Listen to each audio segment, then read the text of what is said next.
সূরাতুন নাহলের 90 নম্বর আয়াতে আল্লাহ 3 কাজ করতে বলছেন, 3 কাজ ছাড়তে বলছেন।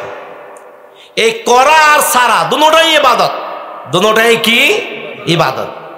যে কাজ আল্লাহ করতে বলছেন তার মধ্যে প্রথম নম্বর হলো তোমরা আদল করো, ইনসাফ করো। ইনসাফ কাকে বলে? ইনসাফের সহজ তর্জমা হলো পাওনাদারের পাওনা দিয়ে দাও। পাওনাদারের পাওনা কি বলেন? পাওনাদারের পাওনা দিলে ইনসাফ হয় না, না দিলে ইনসাফ হয়? দিলে ইনসাফ হয়। পৃথিবীতে এমন কোনো মানুষ নাই যে মানুষের কাছে কেউ না কেউ পাওনাদার নাই। আমাদের সকলের কাছে পাওনাদার আছে, কিন্তু আমরা জানি না আমাদের কাছে কে কি পাওনাদার। এই জন্য তাফসীরের কিতাবে সর্বপ্রথম আমাদের কাছে যার পাওনা তিনি হলেন আল্লাহ। আল্লাহ আমাদের সকলের কাছে পাওনাদার। কথা ঠিক কিনা বলেন? আমরা আল্লাহর কাছে পাই। কোথায় আছে এই কথা? হাদিস শরীফের মধ্যে আছে। বিশিষ্ট সাহাবী, আল্লাহ রাসূলের সাহাবী, আল্লাহ রাসূলের সাথে একই সাওয়ারিতে সাওয়ার হযরত মুআজ ইবনে জাবাল রাদিয়াল্লাহু তাআলা আনহু। নবী আলাইহিস সালাতু সালাম আগে বসা, পিছনে বসা হযরত মুআজ ইবনে জাবাল। নবীজি বলতেছেন, ইয়া মুআজ, জোরে আওয়াজ দিয়েছেন। মুআজ ইবনে জাবাল বলে, লাব্বাইক ওয়া সাদাইক ইয়া রাসূলুল্লাহ। ইয়া রাসূলুল্লাহ, আমি তো আপনার সাথেই আছি। নবী কিছুই কয় না। আরো কিছু যাওয়ার পরে আবার আওয়াজ দিয়েছেন। এরকম ভাবে 3 বার আওয়াজ দেওয়ার পর আমার নবীজি তার নবুয়তের জবান খুলছেন। বলতেছেন, মুআজ, তুমি কি জানো? আতাদরি মা হাক্কুল্লাহি আলাল ইবাদ ওয়া মা হাক্কুল ইবাদি আলাল্লাহ। তুমি কি জানো আল্লাহ কি পায় তার বান্দার কাছে, আবার বান্দা কি পায় তার আল্লাহর কাছে? মুআজ ইবনে জাবাল রাদিয়াল্লাহু তাআলা আনহু উত্তরে বললেন, ওয়াল্লাহু ওয়া রাসূলুহু আলাম। এটা আল্লাহ এবং তার রাসূলই ভালো জানেন আল্লাহ কি পায় তার বান্দার কাছে, আবার বান্দা কি পায় তার আল্লাহর কাছে। নবী আলাইহিস সালাতু সালাম ব্যাখ্যা দিয়েছেন।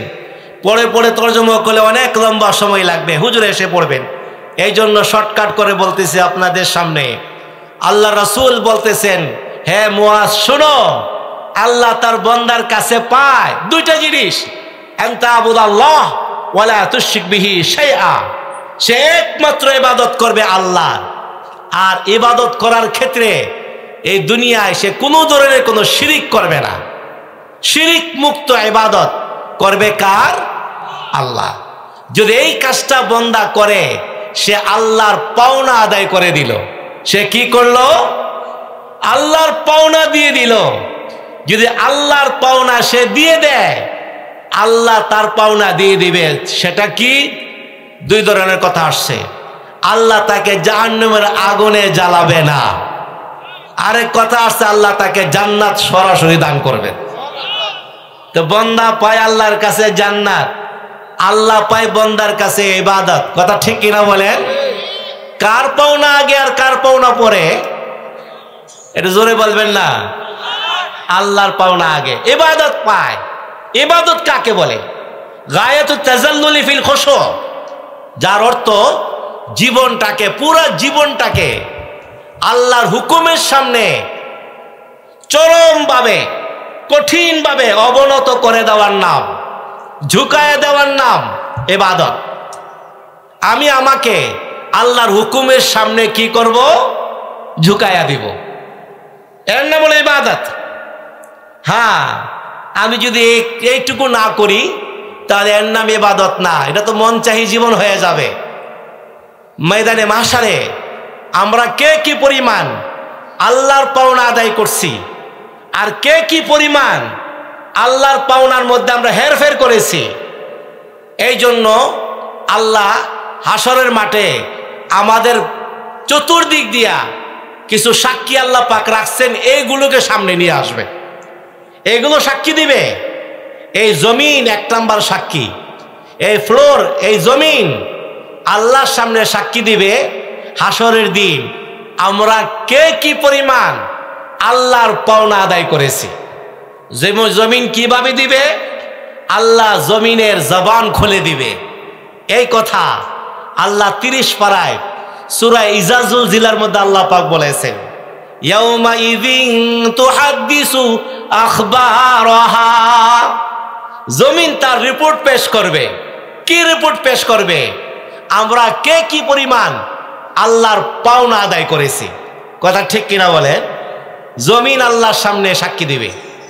2 নম্বর হলো আমাদের হাত, আমাদের পা, আমাদের অঙ্গ প্রত্যঙ্গগুলো ময়দানে মাশারে আল্লাহর সামনে গিয়ে সাক্ষী দিবে। আমরা কে কি পরিমাণ আল্লাহর নাফরমানি করলাম আর কে কি পরিমাণ আল্লাহর হক আদায় করলাম। এই কথা আল্লাহ সূরা ইয়াসিনের মধ্যে আল্লাহ পাক বলেছেন, আল ইয়াউমা নাখতিমু আলা আফওয়াহিহিম ওয়া তুকাল্লিমুনা আইদিহিম ওয়া তাশহাদু আরজুলুহুম বিমা কানু ইয়াকসিবুন। মুখে তালা মেরে দেওয়া হবে, হাত সাক্ষী দিবে, পা সাক্ষী দিবে, অঙ্গ প্রত্যঙ্গগুলো আল্লাহর সামনে সাক্ষী দিবে। দুনিয়ার জীবনে আমরা কে কোথায় কি পরিমাণ আল্লাহর হুকুম পালন করেছি আর কে কি পরিমাণ আল্লাহর হুকুম লঙ্ঘন করেছি। কথা ঠিক কিনা বলেন? হাত পা সাক্ষী দিবে, জমিন সাক্ষী দিবে। এছাড়াও 2 জন ফেরেশতা আমাদের প্রত্যেকেরই সাথে আছে। একজন ডান কাঁধে আর একজন বাম কাঁধে। এই 2 জন ফেরেশতা আছে কিনা বলেন? সূরাতুল ইনফিতারে আল্লাহ পাক এই কথা বলেছেন, কিরামান কাতিবিন ইয়ালামুনা মা তাফআলুন। 2 জন সম্মানিত লেখক ফেরেশতা, তারাও পাহারাদারি করতেছেন। আমরা কে কি পরিমাণ ওই রবের হক আদায় করছি আর কে কি পরিমাণ তার পাওনা আদায় করতে আমরা গড়িমসি করছি। কথা ঠিক কিনা বলেন? 4 নম্বরে আল্লাহ আমাদের পুরো জীবনটাকে কে কোথায় কি করলাম এই সব কিছু একটা রেজিস্টার খাতায় আল্লাহ লিখে রাখছেন। সূরাতুত তাকবীরে আল্লাহ পাক এই বর্ণনা দিতে গিয়ে বলেন, ওয়াইজা সুহুফ নুশিরাত, যেদিনই খাতাটা খুলে দেওয়া হবে ওই খাতায় লেখা আছে আমরা কে কোথায় কি পরিমাণ আল্লাহর পাওনা দিচ্ছি আর কে কি পরিমাণ আল্লাহর সাথে আমরা নাফরমানি করতেছি। এই খাতা যখন আসবে বান্দা এমন এক চিৎকার করবে দেখার পর, ইয়া ওয়াইলাতানা মা লিহাযাল কিতাব লা ইউগাদিরু সাগীরাতান ওয়ালা কাবীরাতান ইল্লা আহসাহা। আল্লাহ, কোত্থেকে তুমি খাতায় নিয়ে আসলা? এ তো আমার জীবনের কোনো কিছু বাদ দেয় নেই, সব লিখে ফেলছে। চিৎকার করার কোনো ফায়দা হবে না। কি বলেন, কোনো ফায়দা হবে? সে ওই খাতায় দেখবে বড় বড় অক্ষরে লেখা, সব লেখা। আরে ভাই, সূরাতুল মুজাদিলায় আল্লাহ পাক বলতেছেন, আলাম তারা আন্নাল্লাহা ইয়ালামু মা ফিস সামাওয়াতি ওয়া মা ফিল আরদ মা ইয়াকুনু মিন নাজওয়া সালাসাতিন ইল্লা হুয়া রাবিউহুম ওয়ালা খামসাতিন ইল্লা হুয়া সাদিসুহুম। কি সবিস্তারে আল্লাহ পাক বলতেছে, ও বান্দা তুমি জানো না আসমান জমিনের মাঝখানে যাহা কিছু হয় কড়াই গন্ডায় সব আমি আল্লাহ দেখি এবং জানি। তোমরা যখন 3 জন বসে কোথাও নাজুয়াগিরি করো, কানে কানে কথা বলো, নাজুয়া মানে কানে ফুসফুস কথা বলা, একজনের কানে আরেকজন মুখ লাগায় কথা কয় না, ওইটাকে বলে। বলতেছে তোমরা 3 জন যখন কোথাও বসে এরকম ভাবে পরামর্শ করো দরজা জানালা বন্ধ করে, তোমরা মনে করো না 3 জন আছো, সেখানে 4র্থ জন আমি আল্লাহ হাজির রয়েছে। যখন তোমরা 4 জন মিলে কোথাও কথা বলো, তোমরা মনে করো না তোমরা 4 জন আছো, সেখানে 5ম জন আমি আল্লাহ হাজির রয়েছে। কথা ঠিক কিনা বলেন? সব দিক দিয়া আমাদের আমল রেকর্ড হয়ে গেছে, এগুলো আল্লাহর সামনে সাক্ষী দিবে কে কি পরিমাণ আল্লাহর পাওনা আমরা আদায় করছি আর কে কি পরিমাণ আল্লাহর পাওনা আদায় করতে গিয়ে 2 নম্বরই করছি। কথা ঠিক কিনা বলেন? ওইখানে বাঁচার কোনো উপায় আছে? হ্যাঁ, এখন প্রশ্ন হলো যে চতুর্দিকে যদি রেকর্ড করে থাকে, জমিন সাক্ষী হয়ে গেছে, হাত পা সাক্ষী হয়ে গেছে, দুইজন ফেরেশতা সাক্ষী হয়ে গেছে, আল্লাহর খাতায় লিখা হয়ে গেছে, আল্লাহও দেখে ফেলছেন, এখন বাঁচমু কিভাবে? আমাদের জান্নাতে যাওয়ার পথ কিভাবে? বাঁচার উপায় কি? সব দিক দিয়ে রেকর্ড হয়ে গেল। আল্লাহ রাব্বুল আলামিন তার হাবিবের সদকায় এমন এক মন্ত্র, এমন এক তরিকা আমাদেরকে শিক্ষা দিয়েছেন, যে তরিকাটা অবলম্বন করে কেউ যদি অবলম্বন করে এই পথ ধরে 120 বছর যদি সেরকম ভাবে আল্লাহর নাফরমানি করে থাকে, মাত্র কয়েক মিনিটের মধ্যে, বরং 1 মিনিটে আল্লাহ তার 120 বছরের গুনাহ মাফ করে দিবেন। এই মন্ত্রটার নাম হলো তওবা। এই মন্ত্রের নাম কি? তওবা। আল্লাহ রাসূল বলেন, ইজা তাবাল আবদ আনসাল্লাহুল হাফাজাতা যুনুবা ওয়া আনসা যালিকা মাআলিমাহু ওয়া জাওয়ারিহাহু ওয়া মাআলিমাহু মিনাল আরজ হাত্তা ইয়ালকাল্লাহ ওয়া লাইসা আলাইহি শাহিদুম মিনাল্লাহি বিজাম।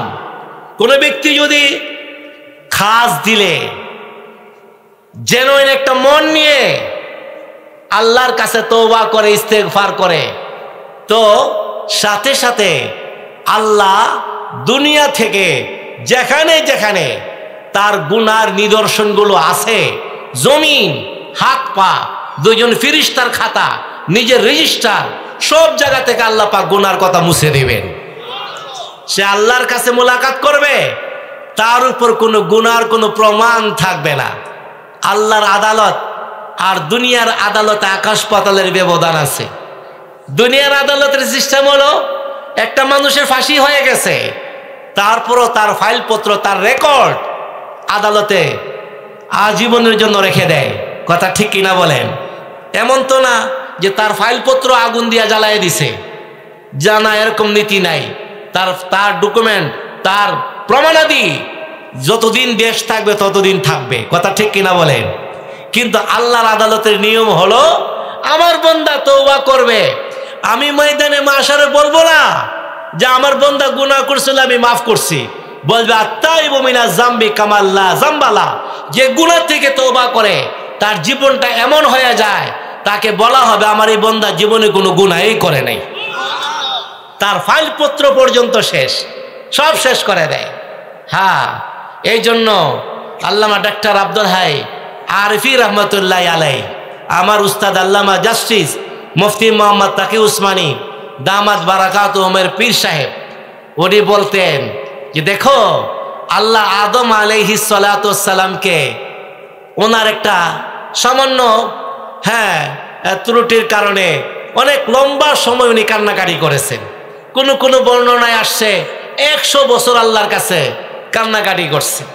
আল্লাহ রাব্বুল আলামিন বলতেই তো পারতেন, বললেই কথা বললেই হয়ে যেত, আদম যাও তোমাকে আমি মাফ করে দিলাম। কিন্তু আল্লাহ তরিকাটা এমন ভাবে বলে নাই যে যাও আদম আমি তোমাকে মাফ করে দিলাম, বরং আল্লাহ একটা নিয়মে নিয়ে আসছেন। কি? হে আদম তুমি আমার কাছে বলো, রব্বানা যালামনা আনফুসানা ওয়া ইল্লাম তাগফির লানা ওয়া তারহামনা লানাকুনান্না মিনাল খাসিরিন। এই কথা আল্লাহ বাবা আদম কি দিয়া পড়াইছেন, পড়াইয়া পরে আল্লাহ মাফ করছেন। কেন করছে জানো?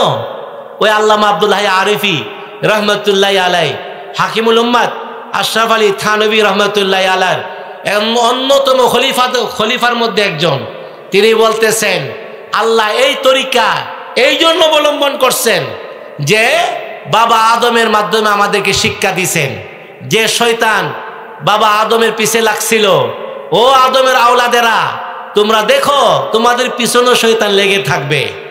অতএব শয়তান যদি কখনো তোমাদেরকে তোমার আল্লাহর নাফরমানিতে তোমাদেরকে লিপ্ত করে ফেলে, তাহলে তোমরা তোমাদের বাবা যে মন্ত্র অবলম্বন করছে তোমরাও যদি অবলম্বন করো, কিয়ামত পর্যন্ত তোমাদের বাবার মতো তোমাদেরকে আমি মাফ করতে থাকবো। এই জন্য আল্লাহ পাক এই তরিকা শিখাইছে। তো মেরে ভাই ও দোস্ত বুজুর্গ, এটা তো অনেক বড় নিয়ামত, অনেক বড় নিয়ামত। তওবা করার জন্য গোসল করা লাগে না, মসজিদে যাওয়া লাগে না, হ্যাঁ, এটার জন্য ইমাম সাহেব লাগে না, কোনো দরবারে যাওয়া লাগে না। এটা তো নিজের ব্যাপার, নিজের ঘরে বসে সহজেই কাজ করা যায়। কথা ঠিক কিনা বলেন? এটা আল্লাহর দয়া।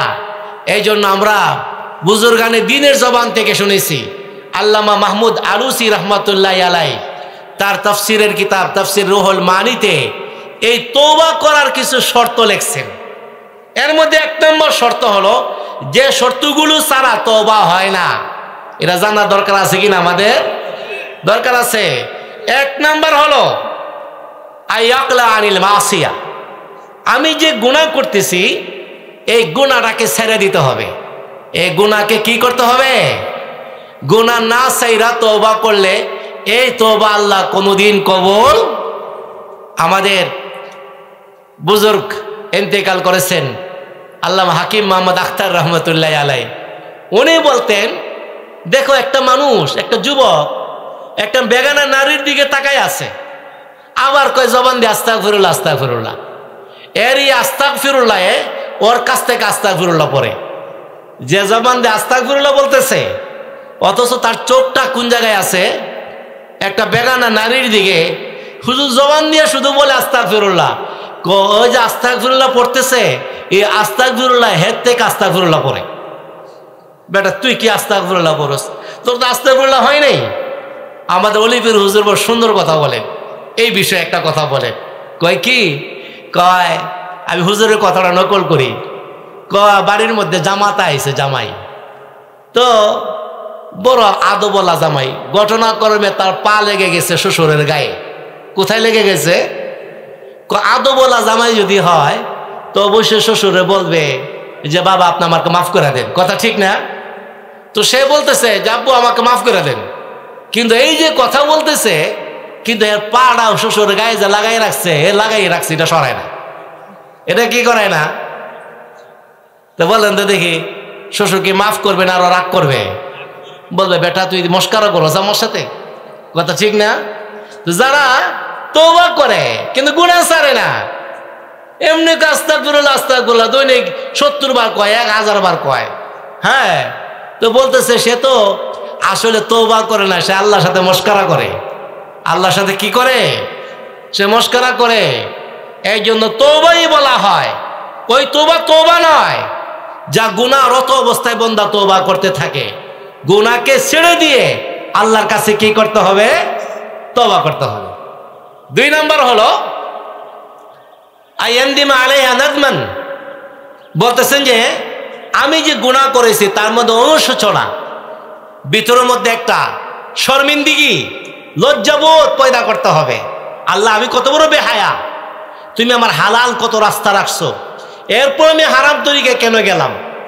এই যে একটা অনুশোচনা, এর মাধ্যমে যদি চোখ দা পানি এসে পড়ে, হাদিসের মধ্যে আছে মা মিন আবদিন ইয়াখরুজু মিন আইনাইহি দুমু, হ্যাঁ, ওয়াইন কালা বিসুল রাসি যবাব মিন খাশিয়াতিল্লাহ, যদি কারো চোখ দিয়ে একটু পানি বের হয়, পানির পরিমাণ যদি একটা মাছির পাখার সমান হয়, মাছি যে আছে মাছি, মশা মাছি, তার পাখার পরিমাণ হয়, আর এটা যদি তার গালের মধ্যে আসে, বলতেছে আল্লাহ পাক ওই চেহারার উপরে জাহান্নামের আগুন হারাম করে দেয়।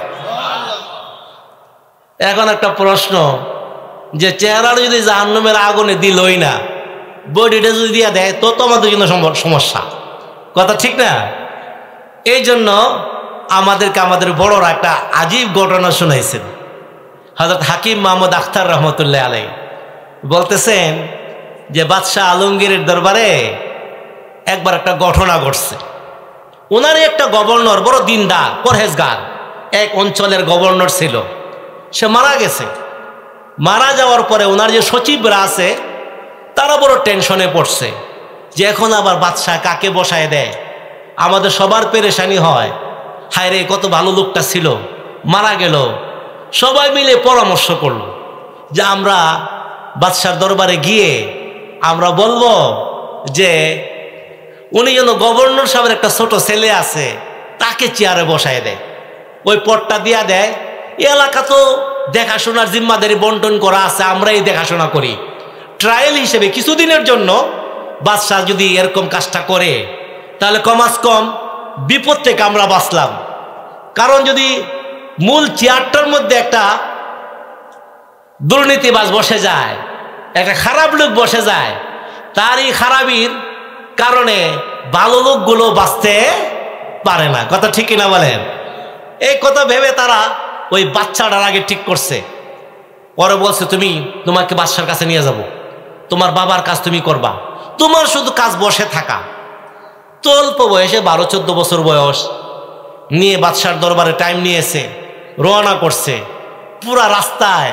পরে পড়াইতে নিয়ে গেছে, তোমাকে এইভাবে বললে তুমি ওইভাবে বলবা, তুমি এইভাবে, তোমাকে এইভাবে প্রশ্ন করলে তুমি ওইভাবে উত্তর দিবা, যেন বাদশা বুঝে যে না তুমি আসলে একটা বড় একটা জ্ঞানী ছেলে, তোমার বুদ্ধিশুদ্ধি আছে, তুমি তোমার বাবার মতো বড় পারদর্শী। তাহলে বাদশা দেরি করবে না, আমাদের মাকসাদ পুরো হয়ে যাবে। এইভাবে পুরোটা রাস্তায় পড়াইতে নিয়ে গেছে। একবারে বাদশার দরবারে যখন ঢুকবে, ওইখানে যাওয়ার পর ছেলে বলতেছে, আচ্ছা পুরোটা পথ যে আমার মাথাটা খাইলেন, যদি বাদশাহ এই সবগুলোর বাদে ভিন্ন একটা প্রশ্ন করে আমি কি জবাব দেব? তারা কয় এটার আর কি বলবো, তোমার যা মনে চায় তাই দিও। তাহলে পুরো রাস্তা আগে বলে দিলে হইতো। তো ঠিক আছে, বাদশার দরবারে ঢুকছে। ওই সময় জনাব ওই বাদশাহ ওনার হাউজের মধ্যে গোসল করতেছে, নিয়ে সবাই হাজির, বাচ্চারা দাঁড় করাইছে। আর উপর থেকে বলতেছে, জনাব এই যে আমাদের এই গভর্নর সাহেবের ছেলে খুব চতুর, খুব চালাক, বাবার চেয়ে আরো তীক্ষ্ণ জ্ঞান রাখে, আপনি যদি কিছুদিনের জন্য চেয়ারে বসাই দেন তাহলে আশা করা যায় ট্রায়াল হিসেবে দেখেন আমরা পারি কিনা, ইনশাল্লাহ আশা করা যায় বাবার মতো এরকম ভাবে সেও চালাইতে পারবে, আমরা তার পাশে আছি। বাদশাহ মনে মনে কয় ওই পাগলগুলো কি করছে, বাচ্চা ধরে নিয়ে আসছে।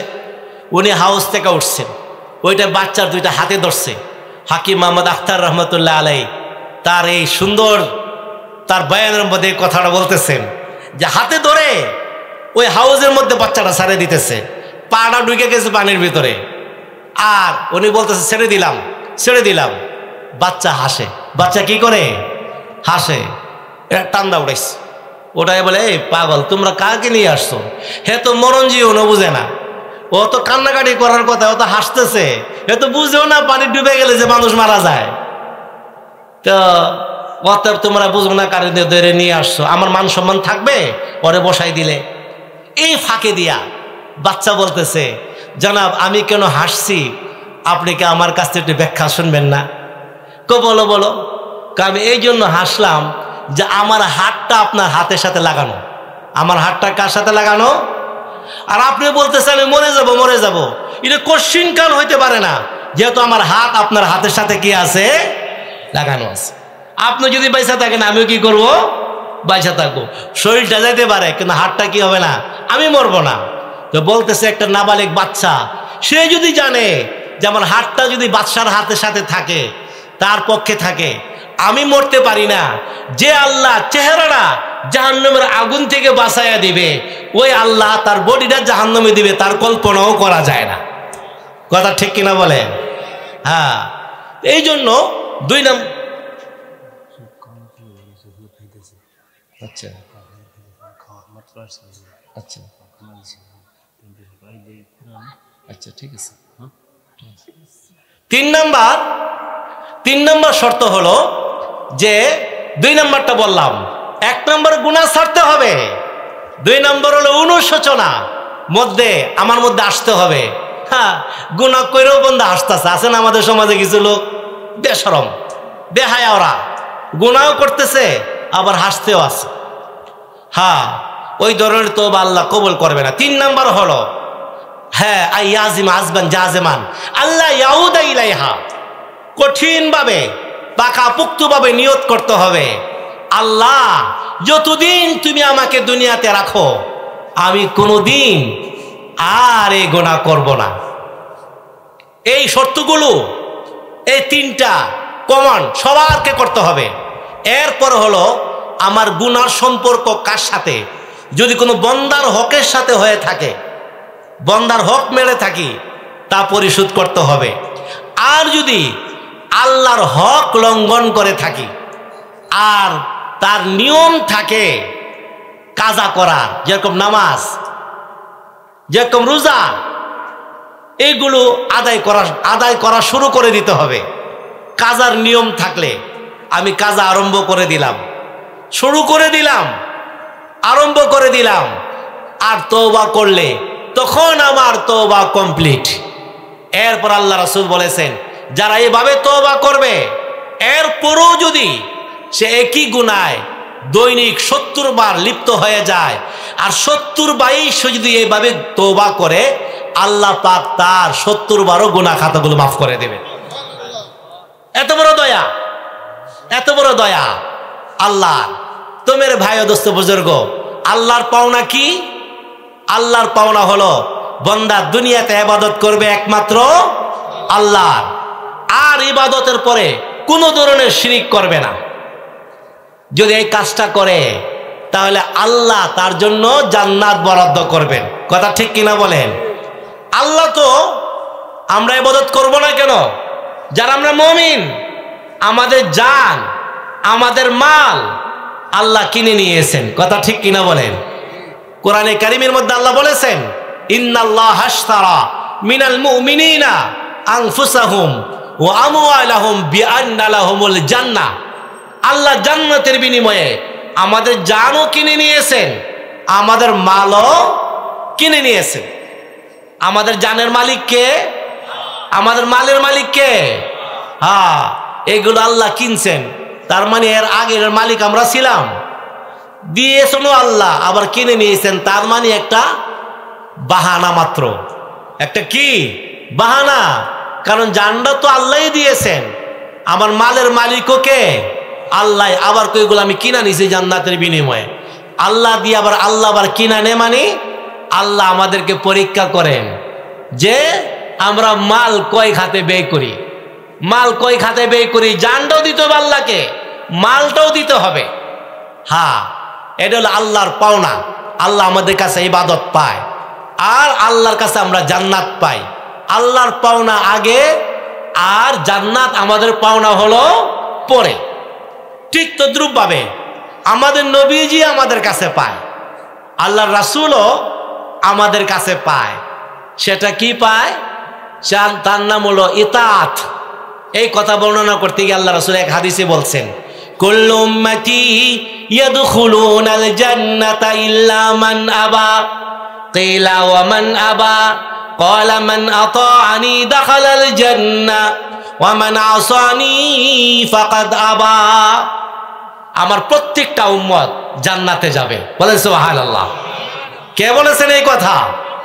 আল্লাহ রাসূল বলেছেন। তবে যারা আমাকে মানে না তারা জান্নাতে যাবে না। সাহাবায়ে কেরাম জিজ্ঞেস করলেন, ইয়া রাসূলুল্লাহ, কে আপনাকে মানে আর কে আপনাকে মানে না? যে আমার অনুসরণ করে, আমার সুন্নতের অনুসরণ করে, সে আমাকে মানে, সে যাবে জান্নাতে। যে আমার সুন্নতের অনুসরণ করে না, সে আমাকে মানে না, সে জান্নাতে যাবে না। তাহলে বোঝা গেল আল্লাহ রাসূলের অনুসরণ করা, যাকে আরবিতে বলা ইতাআত, এটা আমাদের জন্য ফরজ। এছাড়া জান্নাতে যাওয়া যাবে না। হ্যাঁ, নবী যত কাজ করছেন